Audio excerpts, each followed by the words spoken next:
ورحمۃ اللہ وبرکاتہ۔ ہمارے یہاں اکثریت سمجھتی ہے کہ مدینہ منورہ میں جانا بھی حج کا ایک رکن ہے، لیکن مدینہ جانا حج کا رکن بالکل بھی نہیں ہے۔ ہاں یہ ہے کہ جب حاجی اپنے ملک سے جاتا ہے تو یہاں کا سفر بھی کرتا ہے اور زیارت کا شرف بھی حاصل کرتا ہے۔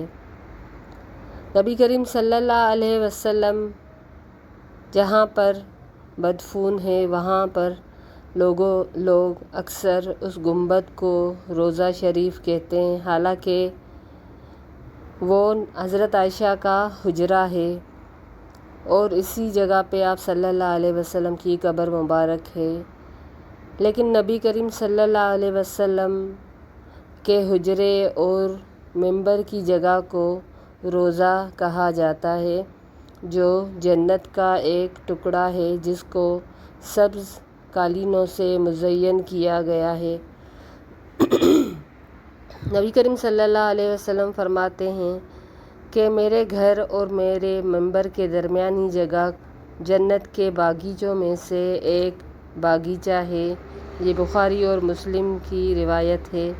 یہاں پر بیٹھ کر نماز پڑھنا، تلاوت کرنا، اذکار، توبہ استغفار کرنا اجر اور ثواب کا باعث ہے۔ لیکن حاجی جب مدینہ منورہ کا سفر کرے تو اس کی نیت مسجد نبوی کی زیارت ہونی چاہیے، کیونکہ نبی کریم صلی اللہ علیہ وسلم فرماتے ہیں کہ میری اس مسجد میں ادا کی گئی نماز دوسری مساجد کے مقابلے میں 1000 درجہ افضل ہے سوائے مسجد حرام کے۔ صحیح مسلم کی روایت ہے۔ لہٰذا مسجد نبوی میں نماز پڑھ کے زیادہ اجر و ثواب حاصل کرنے کی نیت سے مدینہ منورہ کا سفر کرنا مسنون ہے۔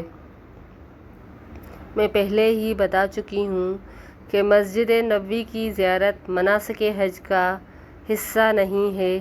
اگر کوئی وقت کی قلت کی وجہ سے یا بیماری کی یا کسی اور وجہ سے یہاں کا سفر نہیں کر سکتا تو اس کے حج کرنے میں کوئی مسئلہ نہیں ہوگا، اس کا حج ادا ہو جائے گا اور یہ سفر کرنا حج کا بالکل بھی حصہ نہیں ہے۔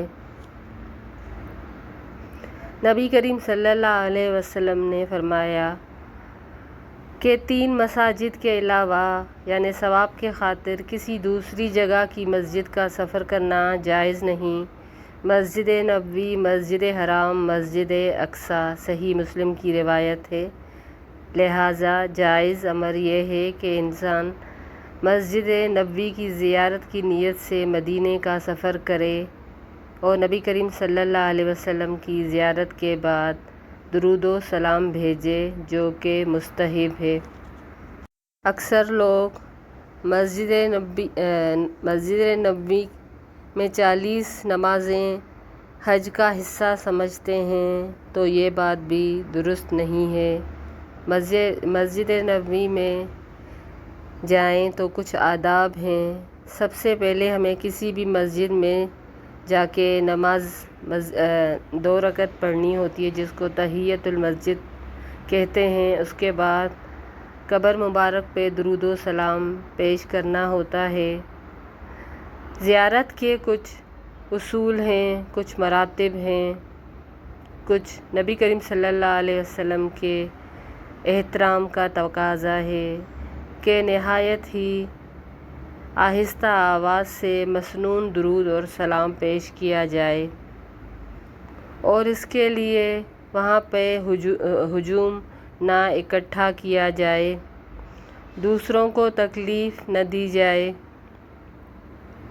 ایسی کوئی بھی حرکت نہ کی جائے جو اللہ تعالیٰ کو پسند نہ ہو۔ وہاں پر بھی ایک دوسرے سے درگزر کا معاملہ کیا جائے، کیونکہ عورتیں وہاں پر اپنے دنیاوی امور لے کے بیٹھ جاتی ہیں۔ اکثر دیکھا گیا ہے کہ جس مقصد کے لیے آپ اتنا خرچہ کر کے آئی ہیں، ٹولے بنا بنا کے اگر غیبتیں، چگلیاں، ایک دوسرے کو کھینچنا، جھگڑا کرنا، یہ تو اپنے ملکوں میں بھی کرنا برا ہے، کہاں کہ اس پاک سرزمین پہ کرنا، چاہے مسجد نبوی ہو، چاہے مسجد الحرام۔ میرا جب بھی جانا ہوا ہے تو میں نے اکثر یہ نوٹ کیا ہے کہ عورتیں بلا وجہ کی باتیں کرتی ہیں، آپس میں لڑائی جھگڑا، ان کا لباس بالکل ستر پوشی کا کام نہیں کرتا۔ تو آپ سب سے درخواست ہے کہ لباس کا خاص دھیان رکھیں اور ہر جگہ ہو اللہ سے ڈرتے رہیں۔ ایسا نہیں ہے کہ ہم اپنے ملکوں میں اپنے رب سے نہ ڈریں اور وہاں جا کے تقویٰ اختیار کر لیں۔ تقویٰ تو وہ لباس ہے جو اللہ کو سارے مہینوں میں مطلوب ہے، ہر دن، ہر روز، ہر گھڑی۔ اللہ سے دعا کرتے ہیں کہ جو بھی حج پہ گیا ہے اس کا حج مبرور فرمائے، اس کا حج قبول فرمائے، اور اللہ تعالیٰ سب کو اپنے گھر بلوائے اس سفر کے لیے، اس نیک مقصد کے لیے۔ السلام علیکم ورحمۃ اللہ وبرکاتہ۔